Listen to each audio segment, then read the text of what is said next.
এরা নবী করিম সাল্লাল্লাহু আলাইহি সাল্লামের ইজ্জত আর সম্মান নিয়ে কথা বলে, এরা ইসলামের বিরুদ্ধে অবস্থান নেয়, এরা আল্লাহর বিরুদ্ধে অবস্থান নেয়, কোরআনের বিরুদ্ধে তারা কথা বলে। তখন আমরা কি করি? প্রতিবাদ। এই প্রতিবাদ করা ফরজ, এটা করতেই হবে। যদি সেই প্রতিবাদ যদি করতে না পারেন, বুঝতে হবে আপনি ভীতু। কি রাসূলের আশিক, কিন্তু রাসূলুল্লাহরে কেউ যদি অবমাননা করে কথা বলে, তখন আর তার খবরই পাওয়া যায় না। এমনি তিনি আশিকের রাসূল। আছেন আমার দেশে এরকম কিছু মানুষ।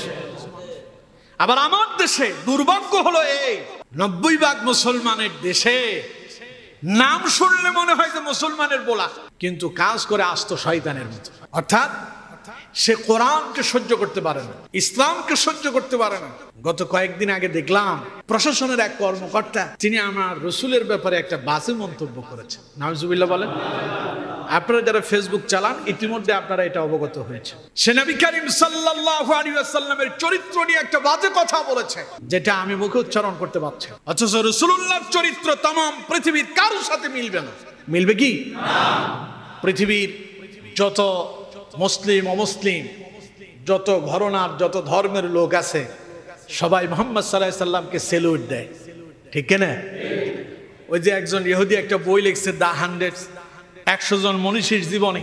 সেই ইহুদি হওয়ার পরেও সবার আগে যার চরিত্র এবং যার নাম নিয়ে এসেছেন, তিনি আমার নবী, আপনার নবী, বিশ্ব মানবতার নবী, ইমামুল মুরসালিন, খাতামুন নবিয়্যিন, নবী আরবি জনাবে মুহাম্মদুর রাসূলুল্লাহ সাল্লাল্লাহু আলাইহি ওয়াসাল্লাম। তার প্রশ্ন করা হলো, তুমি রাসূলুল্লাহর নাম সবার আগে কেন আনলা?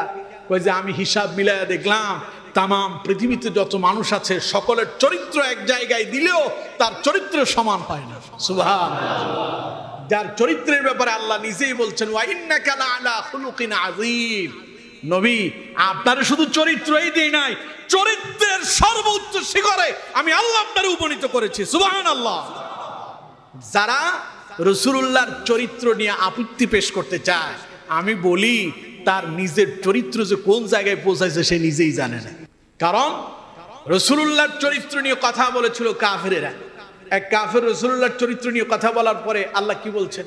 উতুল্লিম বা'দা যালিকা জানিম। নবী, আপনার চরিত্রে দোষ নাই, ও তো একটা জারোর সন্তান। রাসূলুল্লাহর চরিত্রে যারা দোষ ত্রুটি খুঁজতে চায়, আল্লাহর কোরআন বলছে তার চরিত্রে শুধু দোষ ত্রুটি নয়, ওটা মানুষের সন্তান না, ওটা জারোর সন্তান, ঠিক কিনা? আর এমন কথা বইলা আবার অপরাধীরে তারা নাকি ধরবে, শাস্তি দেবে। তুমি নিজে অপরাধ করে বসে আছো, তোমার বিচার করার জন্য এখন আরো 10 জনের দরকার। আর এরাই আমাদের মাথার উপরে বসে থাকে, এটার কোনো বিচার আচার হয় না। অথচ একজন পুলিশ, শুনছেন আপনারা, এক মহিলা টিপ পড়ছিল, টিপ ছড়ন আছে, টিপ পড়ছে দেখা সে নাকি বলছিল, আপনি টিপ পড়ছেন কেন? এই কথা বলার কারণে তাকে চাকরি থেকে বরখাস্ত করা হয়েছে। আর আরেকজন আমার রাসূলের চরিত্র নিয়ে কথা কইলো, সেখানে কোনো কিছু নাই।